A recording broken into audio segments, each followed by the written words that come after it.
இன்றைக்கி நம்ம செய்ய போகிறது கேஎஃப்சி ஃப்ரைடு சிக்கன் தான் செய்ய போகிறோம். நான் அதுக்கு சிக்கன் லெக் பீஸ் எடுத்து வச்சுருக்கேன், ஒரு 8 பீஸ் எடுத்து வச்சுருக்கேன். இப்போ சிக்கனை நம்ம மேரினேட் பண்ணணும். அதுக்கு ஒரு மிக்சிங் பவுல் எடுத்து வச்சுருக்கேன்.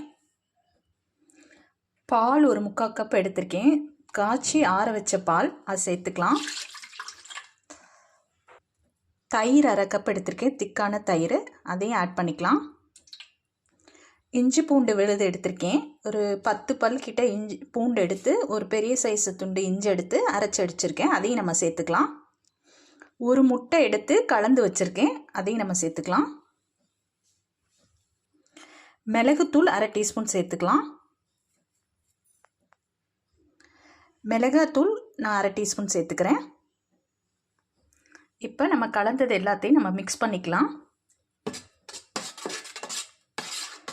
மிக்ஸ் பண்ண பிறகு இதில் நம்ம சிக்கனை கோட் பண்ணிக்கலாம். 2-3 ட்ராப் நான் லெமன் சேர்த்துக்கிறேன்.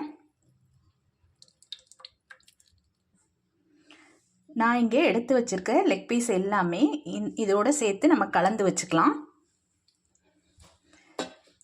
இதே மெத்தட் கரெக்டாக ஃபாலோ பண்ணி செஞ்சிங்கன்னா கடையில் வாங்குறாப்லே கேஎஃப்சி ஃப்ரைடு சிக்கன் ரெடி ஆகிடும். நம்ம எல்லாத்தையுமே கலந்து வச்சுக்கலாம். நல்லா கலந்து வச்சுருக்கேன் எல்லா சிக்கனையுமே. இப்போ 2லேருந்து 4 மணி நேரமாவது நம்ம ஃப்ரிட்ஜில் ஸ்டோர் பண்ணி வைக்கணும். அப்போ தான் நம்ம சாப்பிட்றப்ப சாஃப்டாக ஜூஸியாக இருக்கும். நம்ம பொரிச்சு எடுக்கிறப்ப இல்லைன்னா கொஞ்சம் ஹார்டாக இருக்கும். ஒரு 4 ஹவர்ஸ் நம்ம ஃப்ரிட்ஜில் வச்சு நம்ம எடுத்து செய்யலாம். மேரினேட் பண்ணி வச்சுருந்த சிக்கனை நான் இப்போ எடுத்து வெளில வச்சுருக்கேன். ஃப்ரிட்ஜில் 4 ஹவர்ஸ் இருந்துச்சு, அதை நான் எடுத்து வச்சுருக்கேன்.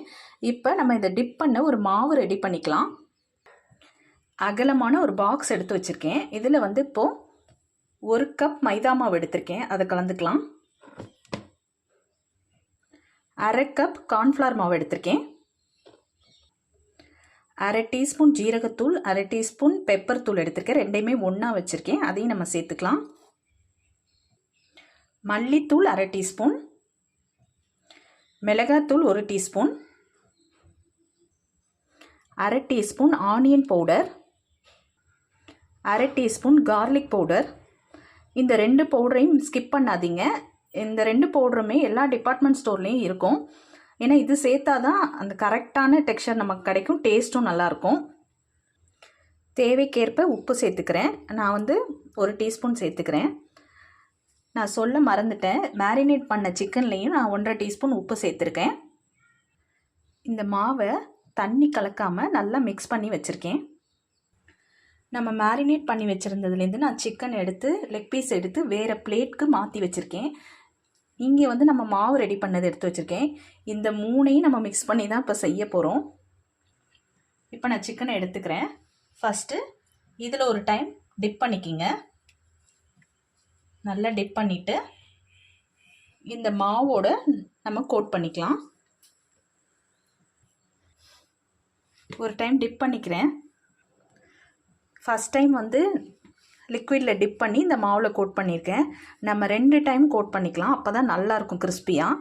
இன்னொரு டைம் இந்த லிக்விடில் நம்ம டிப் பண்ணிக்கலாம். டிப் பண்ணதை மாவில் நம்ம கோட் பண்ணிக்கலாம். நல்லா உள்ளெல்லாம் விட்டு மாவை நம்ம பெசரி விடணும். ஒரு பேன் வச்சு ரீஃபைண்ட் ஆயில் ஊற்றிருக்கேன். எண்ணெய் நல்ல பபிள்ஸ் வரணும். அதுக்கப்புறம் நான் இங்கே பொரிச்சு எடுக்கலாம். இங்கே நான் மாவோட கோட் பண்ண லெக் பீஸ் எடுத்து வச்சுருக்கேன். நீங்கள் கோல்டு வாட்டரில் கூட டிப் பண்ணிவிட்டு நீங்கள் மாவில் கோட் பண்ணிக்கலாம். எண்ணெயில் போட்டிருக்கேன். திருப்பி இடையில விடணும். ஒரு 10 to 15 மினிட்ஸாக ஆகும், ஏன்னா லெக் பீஸுன்றதுனால வேகிறதுக்கு. நல்லா வெந்திருக்கு. இடையில இந்த மாதிரி திருப்பி விட்டுக்கிங்க. குறைஞ்சது ஒரு 15 நிமிஷமாவது வேகணும். நான் 1 கிலோ சிக்கனுக்கு இந்த அளவெல்லாம் சொல்லியிருந்தேன். நீங்கள் காரம் மட்டும் பார்த்துக்கிங்க, காரமும் உப்பும் மட்டும்.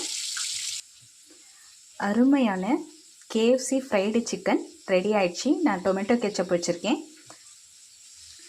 இனி நீங்களும் ஹெல்த்தியாக வீட்லேயே இந்த கேஎஃப்சி ஃப்ரைடு சிக்கன் ட்ரை பண்ணி பார்த்துட்டு கமெண்ட் பண்ணுங்கள்.